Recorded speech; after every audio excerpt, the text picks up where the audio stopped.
live.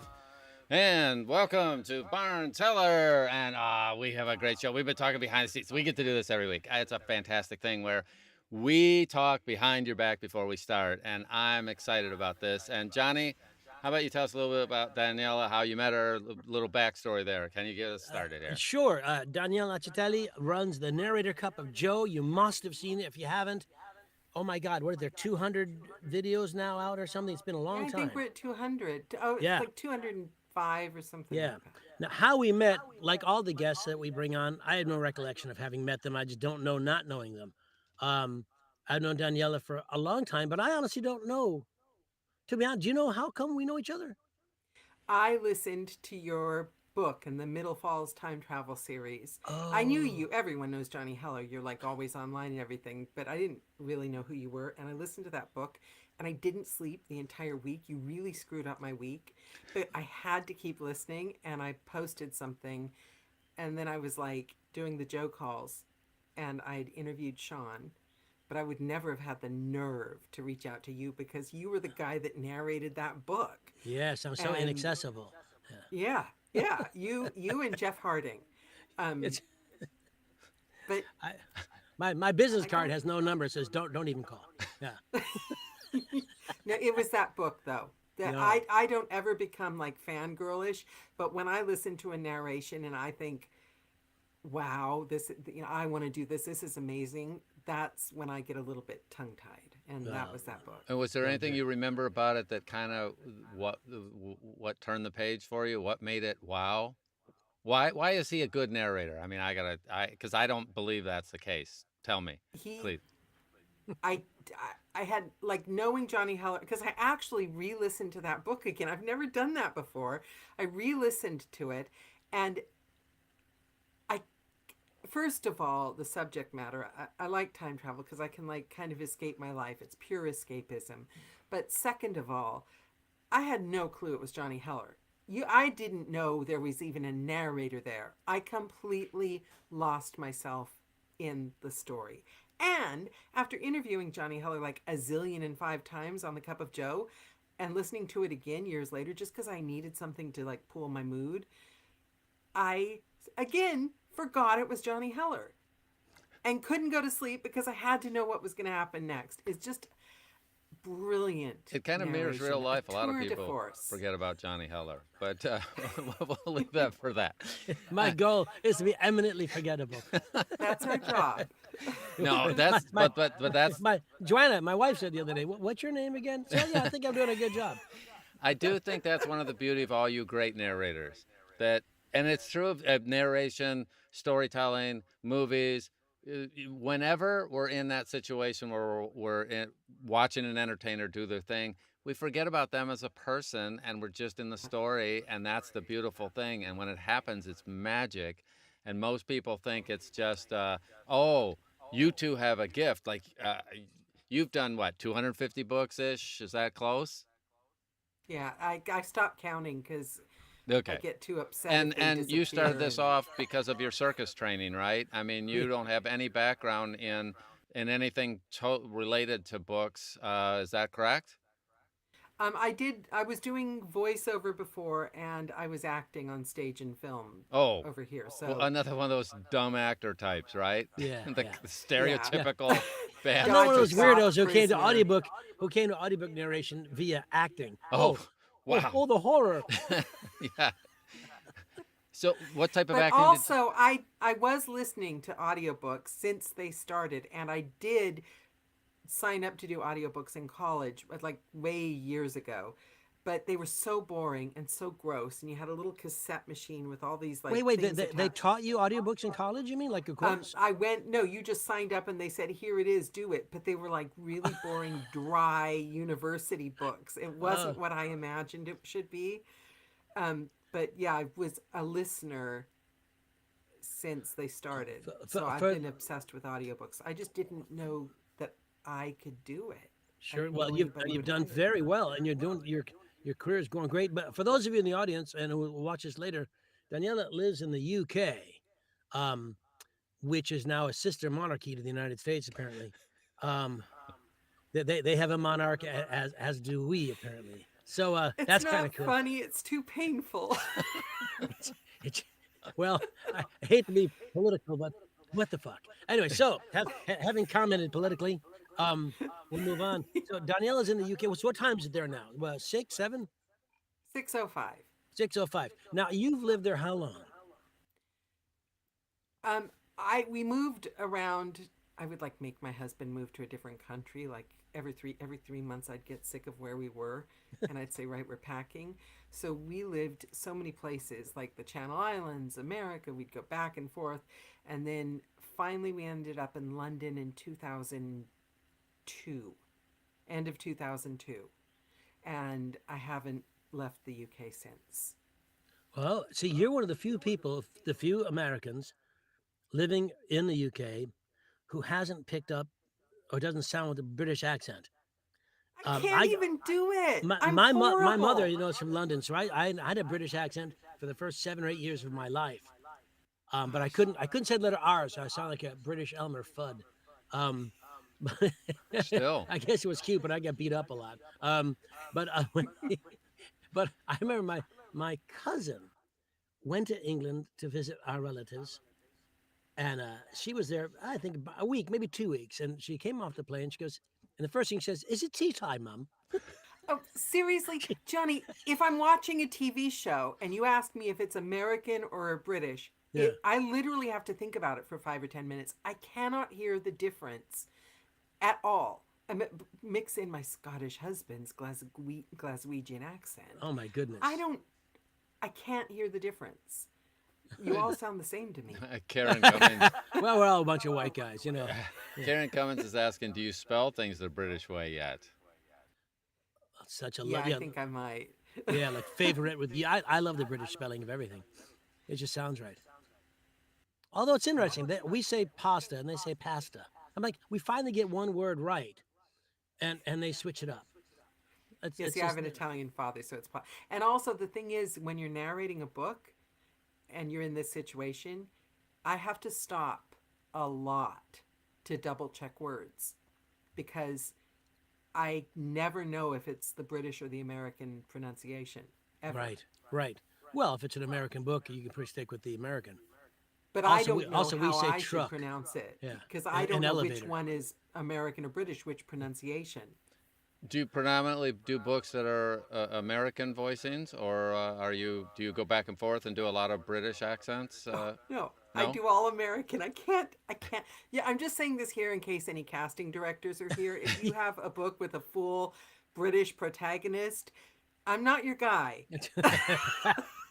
So let's talk about some of the stuff you are doing, and then we'll get into your show, and then we'll get into some other things we talked about earlier. But so is there a genre you seem to do a lot of? And I know things are going swimmingly for you now, and I'm happy to hear that. So what kind of things are you doing? I know you're pretty booked up. What's happening? Okay. Yeah. Can I tell you my story of the best midlife crisis in the entire world? We would be delighted to hear it. Thank you. I've been dying to brag about this, and I said before the call that I wasn't going to, because it might trigger people and piss people off. We're Because happy to trigger every time I away. brag about things I'm proud of, I get messages going, that's probably not the way to do it. So a couple of years ago, and I think I had a coaching call with Johnny where I expressed this, and I know I had one I'll never forget with PJ, which I'm still embarrassed about. I think he thought I was having a nervous breakdown, rightly so. I was being booked by some pubs, but they were like, a lot of them were like nonfiction books. And and I learned from all the medical ones and the different conditions. I learned so much, but I'm a thriller narrator, and I wanted to be a thriller narrator. And this was all a couple of years ago, right when everyone was starting to talk about all the new people came in from COVID and took our jobs. And then it was AI taking our jobs.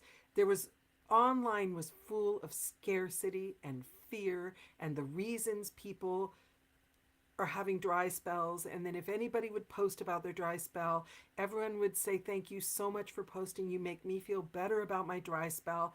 And I'm like, really, guys, are we going to wake up all day long and go on and on and on about dry spells and about people taking our jobs and about what's coming for us? And it made me feel hopeless. And I was not going to go down that way. So in the beginning, I contacted some writers that I'd worked with a long time ago that were doing thrillers.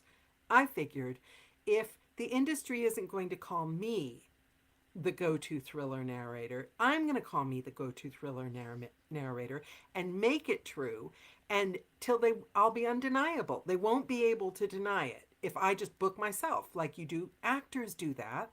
Every actor I know knows you go out and create work. You make your work. You don't sit there and whine about it. And so, oh, sorry, I forgot that bit. In my experience, Yeah, yeah. see, maybe maybe it's my delivery that loses my audience. Wait, for those of you, before the show started, we talked about how to address some of the stuff without getting negative feedback from everybody. And Don and I both said, do like Ben Franklin, although Don didn't get the Ben Franklin reference because, yeah, Don. But we say, in my experience, it seems to My me, experience. so everything that in my experience, everything that follows is my experience. So no one can really Thank you. belittle you. So this is Daniela, My experience. and my And experience by Daniela part of what Acitelli. informs my experience is growing up listening to the earliest hustle, motivational, Leo Buscaglia, all the, be rich books and all the you can do it, pull yourself up by the socks, and I I love that stuff. So if it upsets people, that's just my experience. I respect yours. So I announced proudly to a few people, I'm going to take on a couple of books, royalty share, from some of my not old age, but my first writers that I know are good writers. And I've told them I'll do royalty share, and I'm going to, because I can't afford to do royalty share, I'm going to just do them alongside the books I do to make my mortgage, which meant double the workload, which is what I have. That's my strength. I can work hard and I can produce good quality, fine. And I got a very negative feedback from a lot of people. That's unsustainable. You're making a big mistake. Why do you think that's going to help you? And I did it anyway. I would have quit from that feedback, but I'd already promised my writers, so I couldn't. But then I met Hannibal Hills, and he's like really kind of humble, so he doesn't like mention that he's this like amazing madcap genius. And he explained to me that you can do some royalty share and make a lot of money. And he showed me how. So then I started having conversations with writers. And I thought at the beginning of this year, I'm just going to open 2 royalty share slots. And I'm going to take a chance. I'm going to look at the numbers and I'm going to do the work and I'm going to take a chance and see how it works. What I didn't know would happen is that, first of all, those writers were amazing. Second of all, they did series. Third of all, they had friends. And I started getting emails from other thriller writers that were equally amazing. These were the books that I dreamed of doing. And then, of course, after I filled a lot of those slots, I got messages from publishers saying things like, you're quickly becoming the go-to thriller mystery narrator. I've got this one book I didn't think I was going to get. I got 4 in a series. And you don't want to say this stuff online because we all know the feeling when a narrator says, oh, I got all this. And then it's a little dig to your heart if you're sitting there not feeling. But I'm not saying I've got all this because I'm this amazing Daniela. I'm saying if you keep going to what you love, you decide what you want your career to look like, you design it, you find a way to do it, and then you do the work. And the biggest thing is, I'm so happy in my job and my life and myself, because I'm going into the booth. I don't even think about the money I'm getting or the fact that I might sometimes take too much on, because every book is something that like I wanted so badly that I went after, and that even the publisher ones now are all books that I love. That's Like, great. Yeah. it's the job, it's what we want to do. I'm acting. Okay, And but I'm, can I ask a couple questions, please? So this yes, all took you what, from the time you were in your midlife crisis until it's now working spectacularly?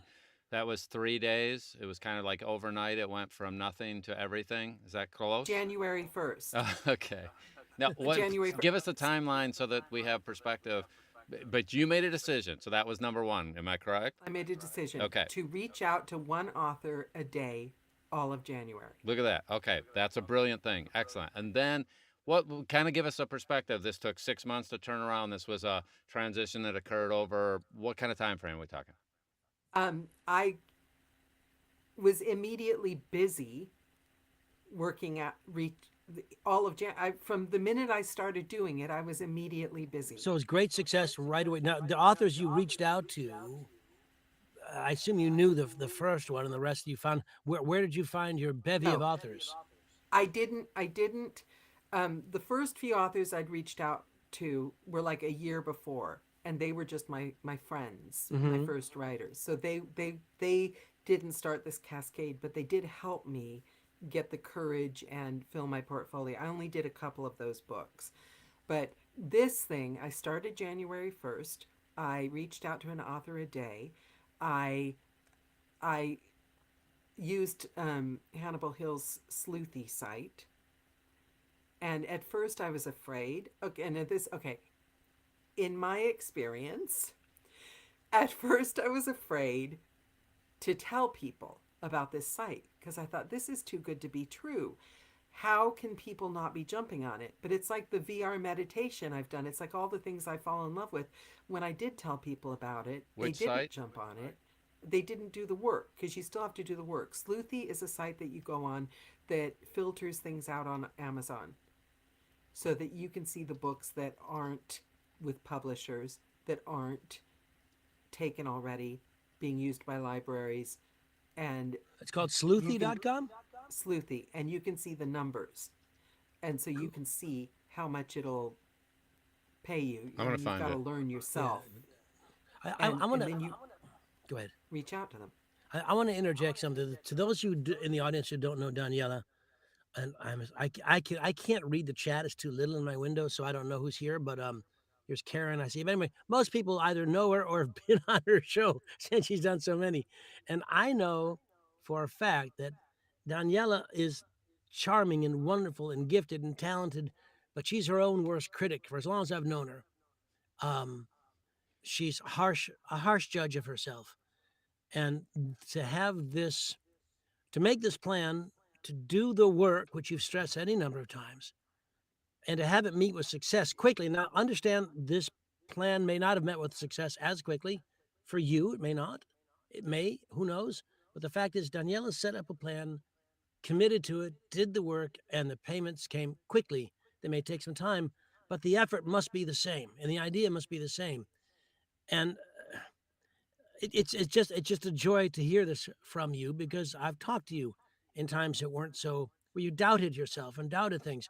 And I always said you had the talent, the gift, the skill, and I'm so glad that you recognized it. I think the first thing that has to happen before you make this plan is to recognize that yes, you can. There has to be a yes, you can attitude. If you didn't think you were good enough, you wouldn't have reached out to your author friends to do their books. But you said, damn it, this is something I can do and want to do. And you reached out and you have the acting background and you consistently study and work with people.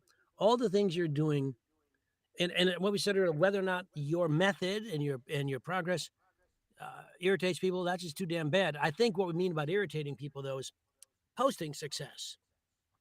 We need to find June is audiobook month, just ended. Thank God. If I see one more, hey mom, look at me post, I'm just, I just can't take it.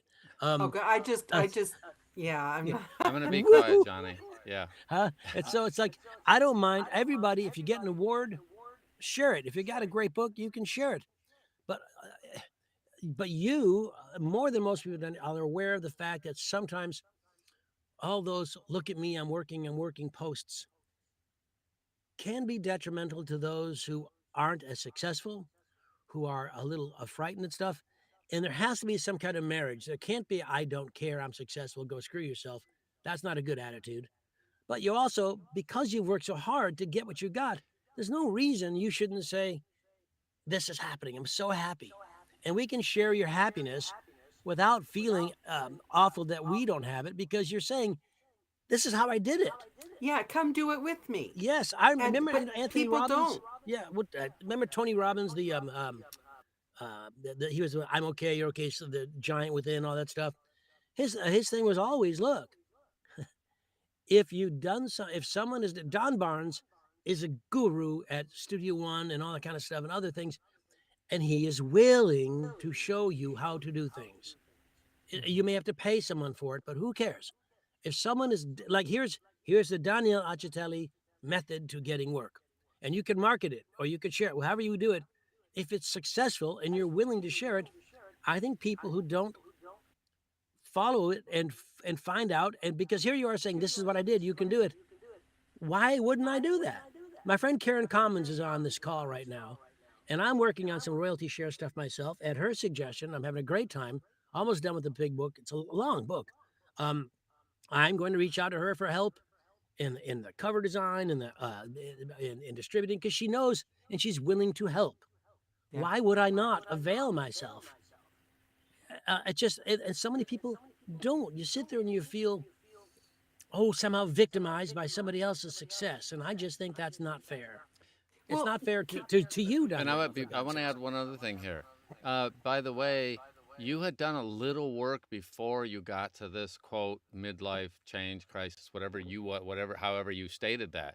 How many years had you done theater and acting and kind of built a little bit of a foundation before you got to this little dip in the middle? This was 2 weeks of theater training, or maybe you took a no, class? I was in children's theater when I was 10. I was doing the rounds. I moved to LA. I was going to be a movie star. I did the whole thing. And then when I got to London, I had to have a corporate job because I was always scared of the mortgage. With me, it was the belief that I could pay the mortgage doing, the stupid starving artist thing. But I was acting in sitcoms using my days off, doing burlesque at night and the weekends, going to France to perform, then going back to my horrible corporate job and Okay. doing voice. My whole life. But I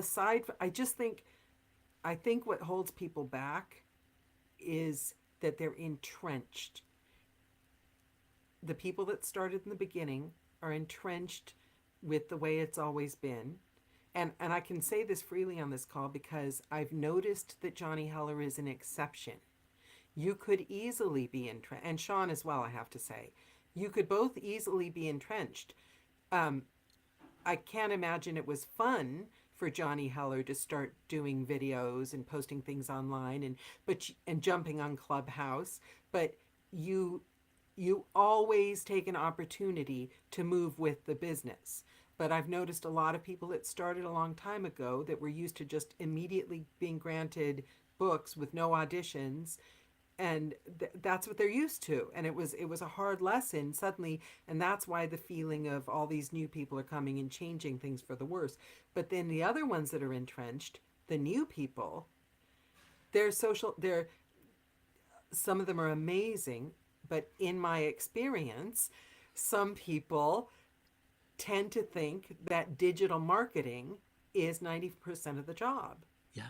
And they don't like the standing on your feet when your back hurts and you promised to meet a deadline. If you even bring up deadlines, they get all worried about, oh, I don't want to encourage hustle culture. But that's a thing, nobody's hustle culture? saying that. Yeah. Well, See, I mean, Johnny there's a said word for to me, everything. the thing is, you told me on the Joe call, and I've listened to you, that working hard isn't enough because what are you bringing into the booth? You have to take a break if you're not. I learned that lesson from you. I've learned that lesson from you. But I also learned from the Hillary Huber and I don't want to get the name wrong, but I've heard from a couple of people that are booked consistently that part of the reason they feel they've made a success is because they're a known entity and they don't miss deadlines. Right. Oh, yes. And That there's by the way, so I would interject that. How do you not miss any deadlines? It's one thing to do that for 2 weeks or 2 months or one book. It means that you're working sometimes when you don't feel like it. Sometimes you're tired.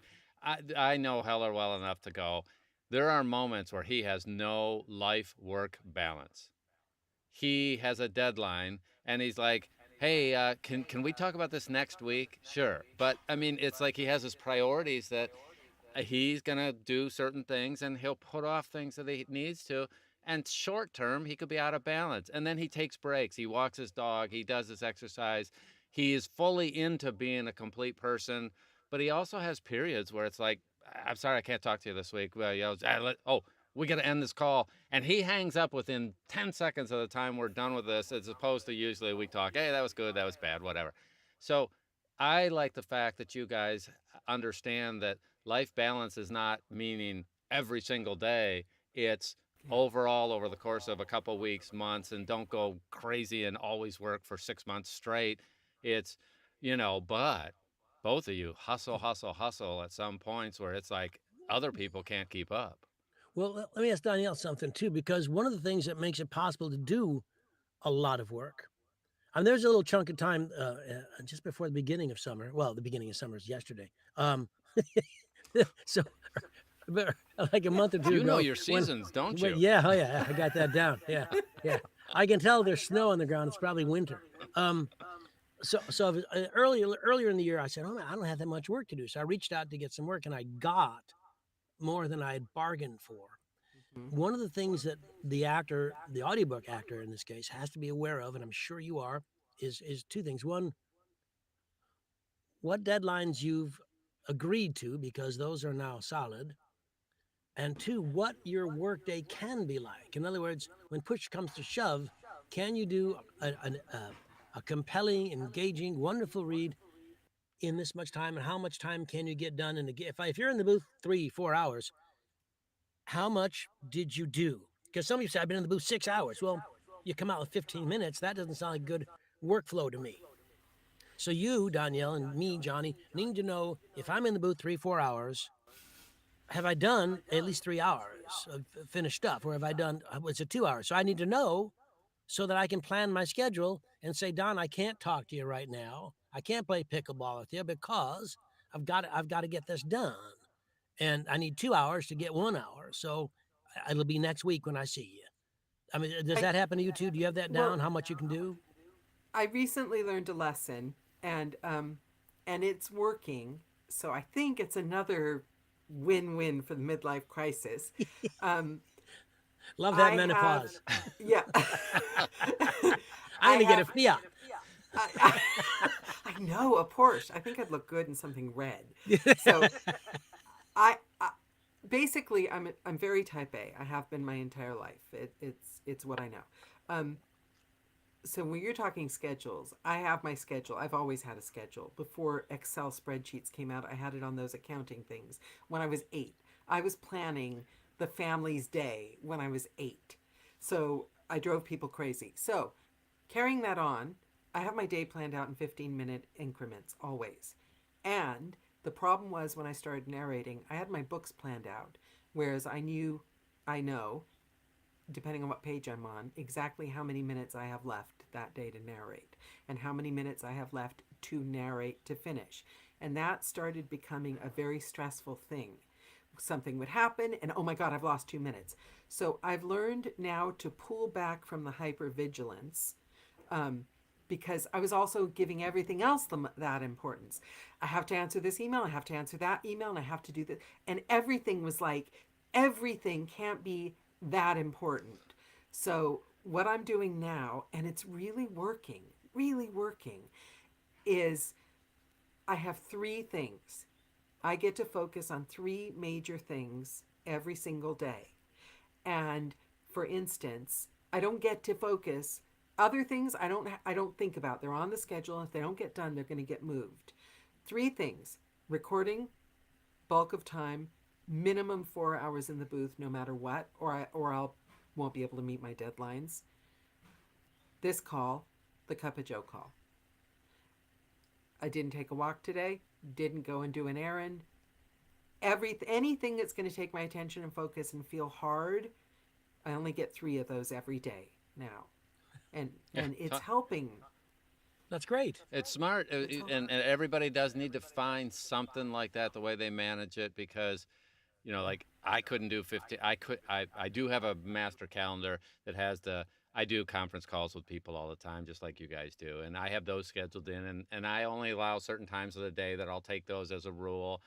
But then something happens, and then I end up doing it. So I don't stress over the little things, but I at the end of every day, there's a bunch of things that get moved to tomorrow, and that's kind of life. And you are so smart to find a system that's working for you. And everybody's system will be slightly different, but the core of it is there's some things that are more important. I need to make sure those get done. And then the other things, yeah, I'm going to have some optional things. And if I don't get them done, I can't stress over them, because all I would do is I'd just be bald.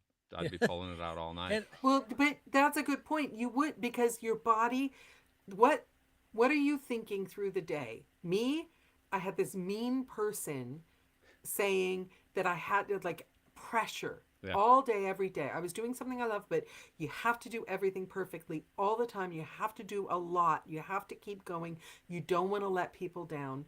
And my body got sick, Right. right? A lot. Yeah. Like a million zillion different sicknesses, because your body is like needing you to look after it too. I have a question for Dawn.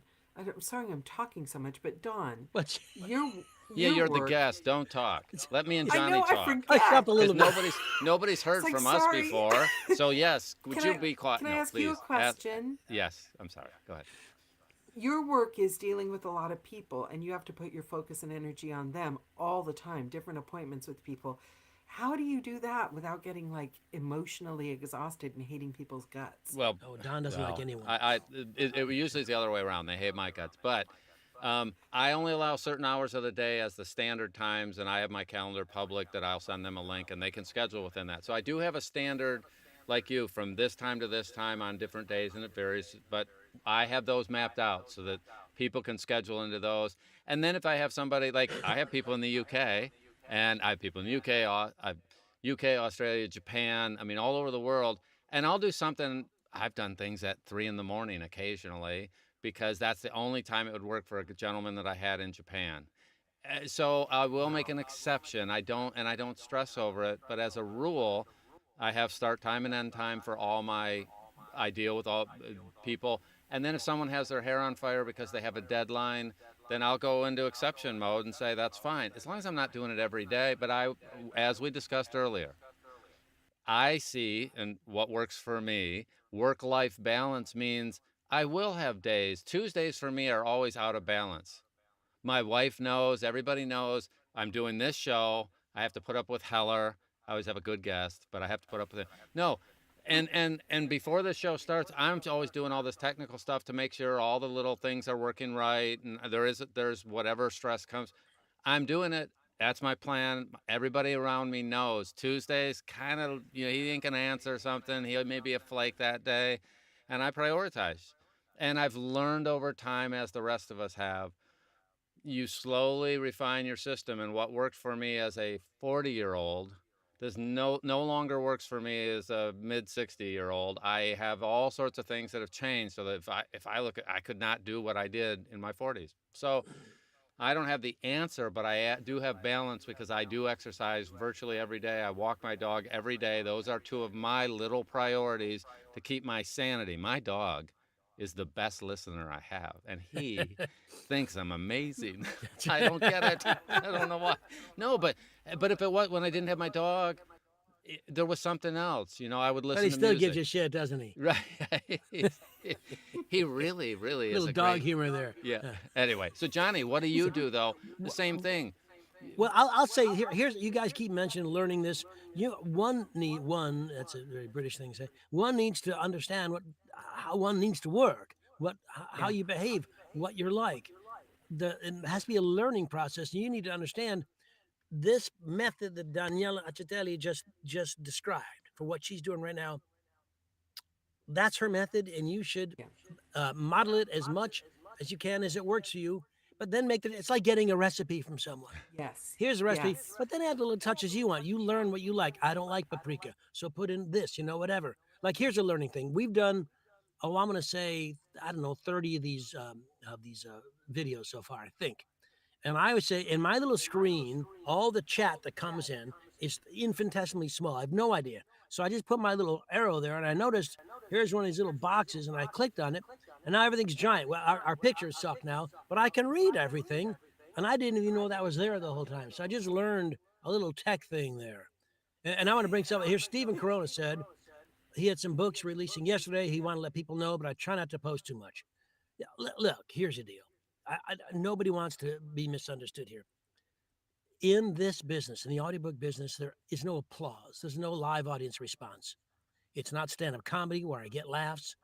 It's not a stage play where the audience responds. It is you in a booth. The only response you're aware of is either stars on audible or earphone awards, some kind of award or something like that. You're never aware. And even the ones that get awards, somebody can win an award and I think the book sucks or Daniela loves it. Who knows? It's all in the eye of the beholder. But this is not an applause thing. So you need, because one of the reasons a lot of us do this is because we do need to be cheered on. We do need some attaboys here and again. So if you say, Steve Crunks, I've got 2 new books releasing, there's nothing wrong with sharing that. And as Daniela mentioned, you can share stuff without putting down just because you're successful doesn't mean you're rubbing your success in the face of those who aren't. It gives them a model to look at. And by the way, Steve, I listened to some of your book. I thought you're fantastic. Yeah, Daniela, yeah. I never even understood the problem. Every book you do has an author that wants to be thanked. So I'm posting every single book I've ever done. I post to say thank you to the author, the producer, the publisher. You're not the only one doing the book, and it's not even your book. So of course I want to give them attention. That's a brilliant way to look at it, because some people will listen to what you just said and see what you do and say, well, she's humble bragging. That's not the case. I know you're not at all.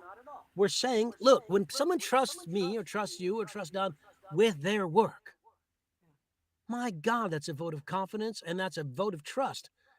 To share, like every artist who ever painted anything wants their work sold and exhibited and hung up and appreciated.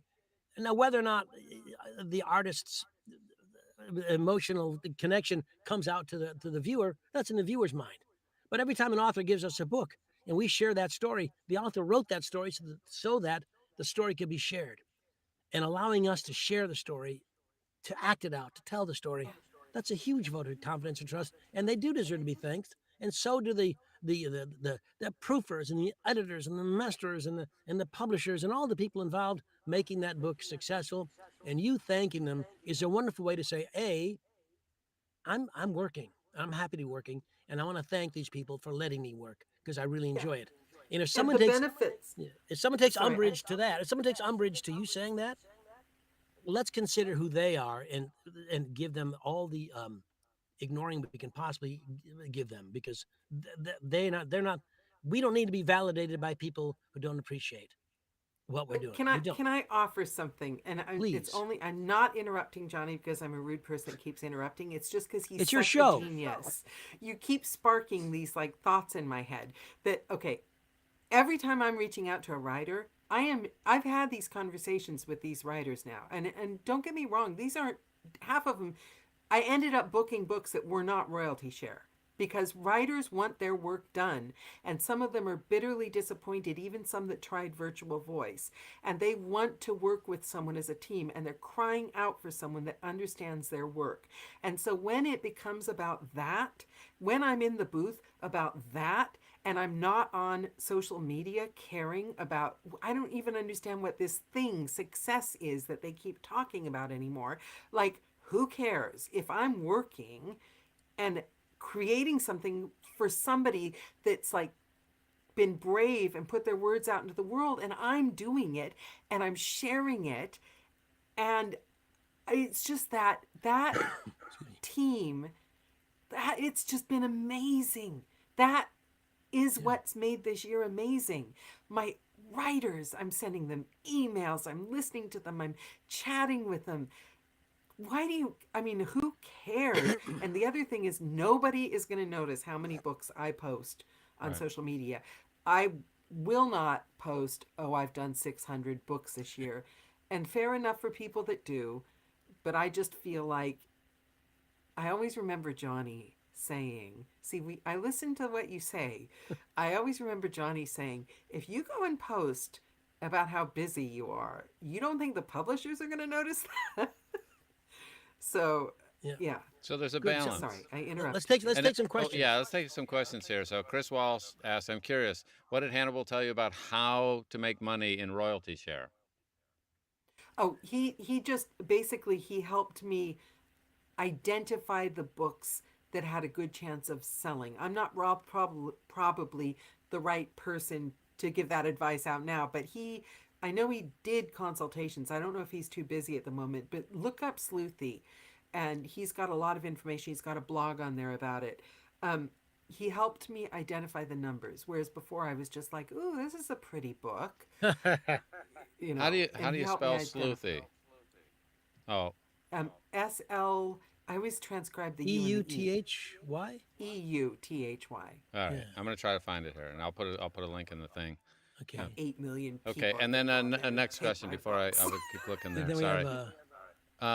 How do you decide who you enter? So, okay, so for those that don't know, you've done 200 plus episodes of your blog, which is super cool, called Narrator's Cup of Joe. And for those of you who have not checked it out, absolutely, you need to. And how do you find your guests? How do you decide who's going to be on? Um, well, we're booked until January now, but That's a long time. I'm well. It's mostly because I'm trying not to do two a week anymore, just because I have had to. I'm recording every day, and I didn't completely follow Johnny's advice about scheduling. Wow. So, and I want room to fit in a good book if it comes along. So I have to go slower on the Joe calls. But the guests come to me in different ways. Um, I I try to get a good mix because we have something to learn from everyone. But if you're a narrator that's maybe done one or two books, it's not a no, but I also have to have people that people in the audience are going to learn from and want to, aspire to be. So it has to be a good mix.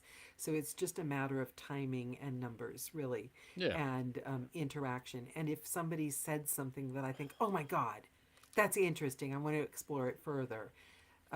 But right now, it's literally just a logistics thing. Yeah. Um, Yep. so. Yep. We have the same. By the way, I'm always amazed.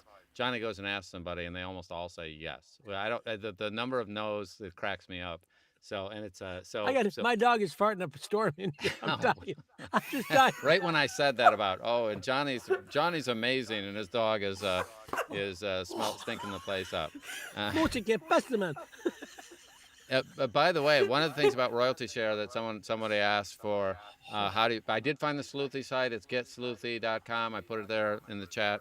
Um, One of the things that I'm going to guess, because we found great success, authors that have series, have multiple books, are one of the little indicators that they are building an audience, that they are working their craft, that they are going to be successful with us or without us. And is that been something that when you're out looking for a royalty share book, is that come into, what you're thinking when you look at them? Well, Hannibal taught me.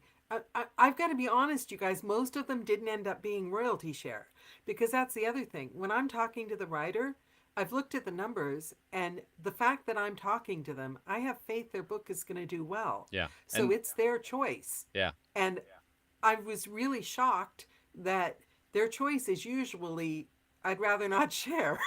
Yeah, I want the money. Yeah, well, they know they're exactly. going to sell, and they're yeah, right on. And also, just so you know, my wife and I, Lisa's gotten some things where she had a direct communication with them, and she got they decided to do per hour and royalty share because they wanted her after knowing her and that kind of thing. And so you can negotiate deals where you get paid per finished hour at good rates, great rates, and still get royalty share on top of that. That's also one of the things that you can do. Now you got to go outside of ACX and that sort of thing, but there's a lot of options out there. So Ariel asked, How do I know which books work best for your style? How do you decide, what you're looking for that works for you? I mean, that I think Johnny could probably speak to this better than me, but that comes with experience, because uh, I always knew, and I also, it's what I'm not. I do romances. I've done lots of romances. Are you going to hire me for the quirky YA vocal fry girl? No. No. It's what you're not good at, kind of directly. That syncopated washboard rhythm song. Come on, know that answer. Not Johnny will know. For those of So, you that just heard the music in the background, I just found her site. I'm out there getting it, and I couldn't mute it fast enough to. I'm going to put the link up to For the your narrator, Cup of Cup of Joe Joe? narrator Oh, site, and it plays music right away. So I'm working on that. So that's going on in the background. Sorry to step on you there. To answer your question, here's how you know. When you go to Barnes & Noble, Borders, or the library, wherever, your feet will take you to the books you like. It just happens. You know what you like. And also, what you don't know and you need to know is how you're perceived in the marketplace. When you start out to be an actor, let's say you're, a young, just in college, you're not ready to play King Lear, no matter how much you want it, and you have to understand that. And you need to understand, as an actor, what you're marketing is yourself, your skills, your talents, what you can do. So Daniela mentioned an important thing: don't market yourself. Don't do demos in genres you don't want to do. If you don't like medical nonfiction, don't have a demo for that. If you don't want to do romance, don't do demos for that. But if you're perceived, if you have that vocal fry voice, maybe there's rom-coms, which isn't quite the same as romance. It's a different. Every genre is broken up. It's really, really specific now. So start thinking about things that you like, and how are you perceived? Do you have a youthful sound? I mean, if you're in your 60s but sound like you can do YA, there's no reason you can't do YA. How you look and your actual age have no connection to what you're doing. So you need to decide what you like, and almost more importantly, decide what you don't like. Keep away from what you don't like and concentrate on what you do like. If you like, and also when you get yourself on all those narrator platforms, those profiles, and you happen to be you like a hang gliding enthusiast, or or a jigsaw puzzle nut, or anything like that, or a Wordle champ, put stuff like that in. You never know what comes up, because little interesting things about the human being who's signing up for the profile sticks out to publishers, and they'll get a book on, my experience with Wordles or some kind of crap. And I'd say, oh, Daniela said she's a Wordle champ. She might like this book. I know I got books on art and stuff because I was an art student way back when, and a journal. I get books on journalism because I was a journalist for a while. So you let them know what your interests are, what your background, what your habits are, and as you start writing those things down, you'll begin to understand what you're good at too. Because sometimes it's just, you can't be a general practitioner anymore. You've got to be more specific. It just has to be. You can branch out once you've landed in a specific genre, then branch out from there. That's how the business is right now. There's another question. What sites do you recommend for networking? I want to push myself in the world as I'm just starting.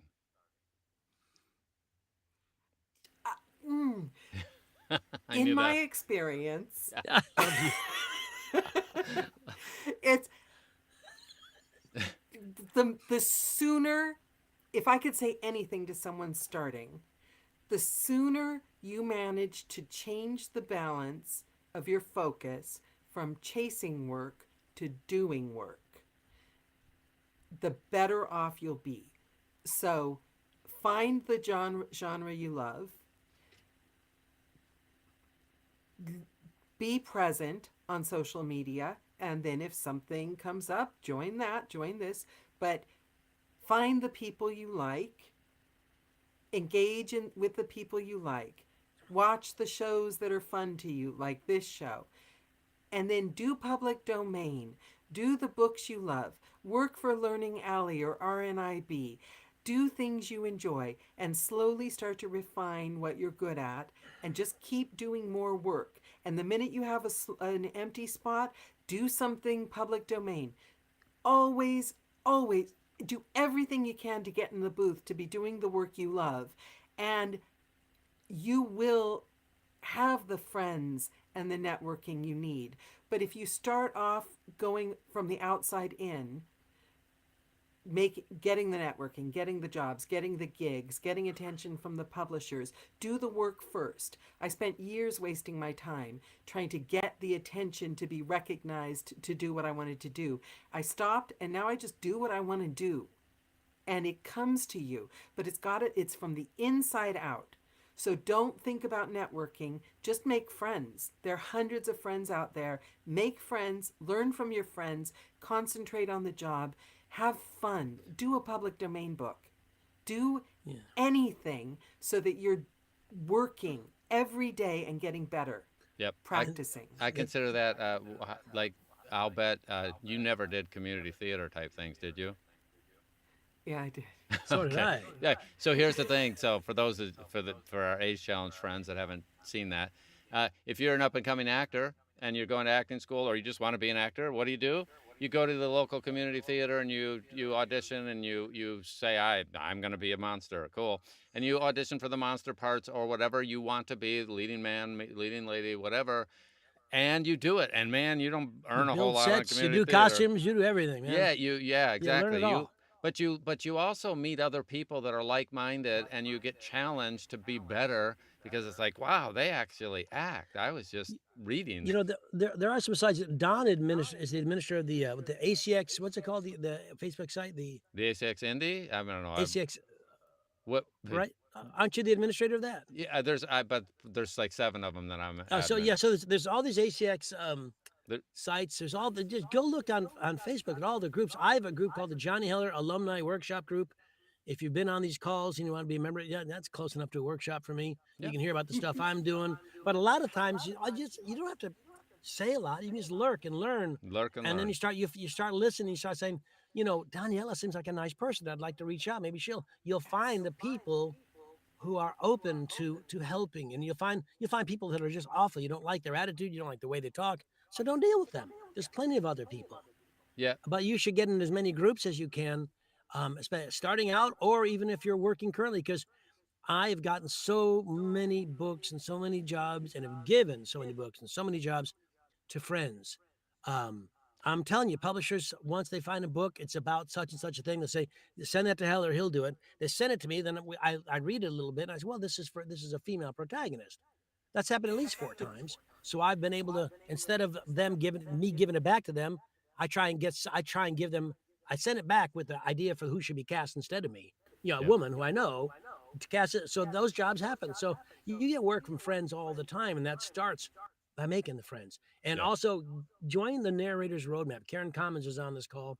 Yeah. The Narrators Roadmap is the single most helpful site for new and current narrators that I can possibly think of. And she's absolutely Brilliant. the most wonderful mentor of the industry that I know. She's just fantastic. Well, She does and not get the I'm credit she going to deserves. send somebody put in a plug here for one of Johnny's workshops. Now, I would never promote his workshops, but what I do want to say about them is this. When you go to a workshop, whether it's Johnny's or anybody else's, and there's a bunch of people that have paid some money, you instantly know that these people are investing in their career. I may not love that workshop. I may not get everything out of that specific workshop, unless it's Johnny's. But I still do know something. It's a screen that somebody said, I'm going to invest this day and this and some cash. That actually is a whole different thing than me showing up at a free seminar compared to me investing and flying into some place. I know if I go to the New England's Narrator Retreat, that person sitting next to me could be a total beginner, but I know that they're an investor and there's somebody that's refining their craft or wants to, and then you find out, oh, well, they were in the Blue Angels. Cool. I like, and then you develop a little friendship and It makes it easier to fly in. Yeah. yeah. But you find out some things about them in the non-workshop time, and then you start building your network from there, from the inside out, where it's, you meet people, they find out about you, but there is some things. Go to workshops as well, and if you can't afford it, start off with the free ones, and then work your way in. You're so smart to there's so much resources online, but the in-person things are really amazing in terms of the contacts you make. And you can ask those people, and then they start helping each other. But it's like a little community theater things. An actor loves helping another actor if they're not going for the same part. Yeah. Right? That's Pretty much. it's always that way. Yeah. We're getting close to the end here. Daniela, anything that we should have asked you that we didn't ask you about? That you I'm afraid I didn't give you a chance. I thought I wasn't going to talk a lot. We have you back again. We love you. You're the bee's knees. This has been fabulous. I just like everyone's heard me go on and on and on about how much I admire Don Baarns and Johnny Heller.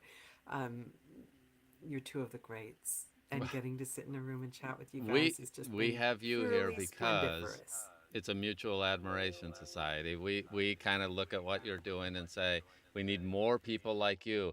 And here's the funny thing. You had your little midlife crisis or whatever you want to call it.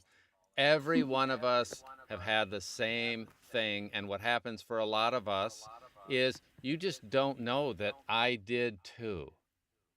You don't know that Johnny had a period over the last 10 years where he had a little less work. Because what you're really going to hear about is the things that came out, and that you had a period that was slow. And that's called life in every business. And it is nice to know that even a Heller or some of these other world famous people, they all have that. And an actor might do this great master movie and then not have any work for 6 months or a year until they get something else.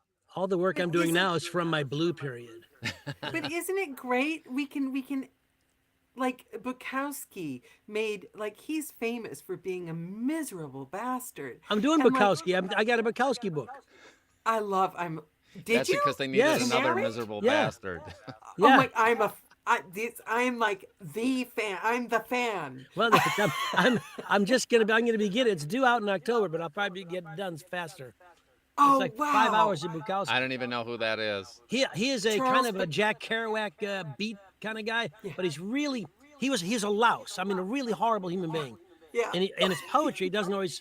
It's like, you don't like me, so fuck you. That's his kind of poetry. It's very interesting and enlightening and eye opening. He's like You the either like him or Leonard hate him. Cohen of poets. Yeah, He's- yeah. I love. He's the Lenny Bukowski, Bruce but- of poets. Yeah. But he milked it, and we're actors, right? So all that's right there in my experience. Where are these people going on and on and on about how horrible life is and how awful it is? Get some character.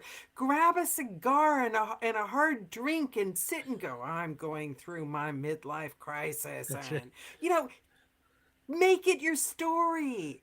It's we're actors. Set the scene. I've lived my Revel in entire it. life to become a grumpy old man, and I'm really approaching it. I'm getting very excited. I didn't have to work very long to get there. That's but right. for discussion. Seems to me. So anything that I've already put in a Cup of Joe as far as in there. Any place else somebody should go when they want to find you? By the way, I know you're on Facebook. How do you like people communicating with you? I'm everywhere. Facebook, Instagram, my website. No I life should go balance, back on right? TikTok. Yeah. Yeah. Yeah. But see, that's the thing is people like, I bet. All right. So and also for those of you aspiring to be on her show, she's booked out for at least the next 6 months. And she probably, if she wanted to, but she's probably sick of it, like she could have been booked out for a year if she had decided that's what she wanted to do. But it's like, okay, that's far enough in the future for now. We'll keep it at 6 months. So it just Have you had means Karen Commons on your show yet? Yeah, Karen's been on, I think, Yeah. 3 times, maybe Steve twice Steve or 3 Corona times. Steve Corona is on this call. Be great, and Melissa K Benson is great on Booth. Melissa's been on, and actually, and I know this is not, it's gonna sound like I'm fibbing, but the honest truth is Steve is on the list of people that I've been meaning to reach out in He's my great. perfect life. I when don't I've want to got swell his slots. head. He's a great guy. He's very funny, extremely talented.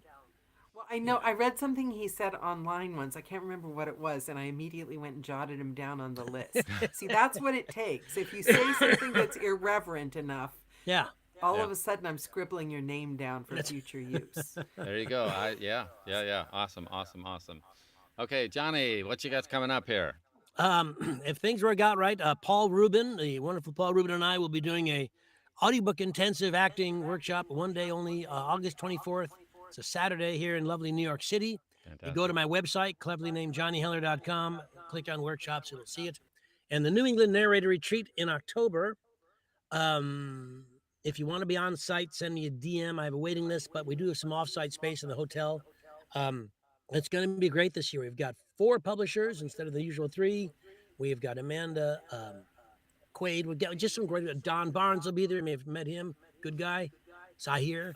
But so it's a wonderful experience. It's a 3-day immersive audiobook And it sells out experience. every year because of the people that have been there in the past, which cracks me up, but it says. And it's not the cheap thing I could do on a week or whatever just because of time, travel. It's not. But the value of it is many times what the investment is. And that's the same with a lot of things in life. People invest in a nice car so that they have a reliable transportation that's comfortable. They invest in good food so that they are healthy later. I mean, we all get to pick what investments we make, but pick a couple a year and do some of the really good ones and meet people who are like-minded, and that really, really goes a long way. So Don, what have you got? You've got a show tonight, this afternoon. at 5 p.m. 5 p.m. Eastern every Tuesday after this, I do another one that's just tech focused, and I don't even remember what the subject is. But this is one of the things that you have to find people you like. Danielle is a perfect example. Go find where her show is and what days it's on, and go watch the replays and that kind of thing, and get plugged into the people that are doing fun stuff. The Karen Cubbins, the Johnny Heller. It's just there are a lot of resources, and you want to tap into them and see what they're doing. And for those of us that do it all the time, I can't track anymore. What subject am I doing this? I got to go look it up and that kind of thing. But that's fine. There are a bunch of great people in this business, and you should do what I do. I stand on the shoulders. I steal ideas from Daniela and Heller all the time. And I don't always tell people that I stole it from Heller or Daniela, but I do. And I don't make any You claim bones it as about your it. own, as God intended. Yeah. And what do they say? If you just copy somebody, you're being a thief. But if you copy a whole bunch of people, then you're an artist.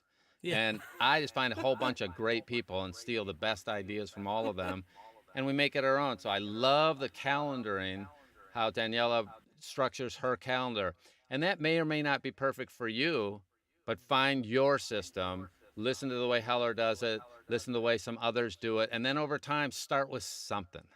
And Yep. same with your networking. So we really appreciate it. Johnny, any last words before we go?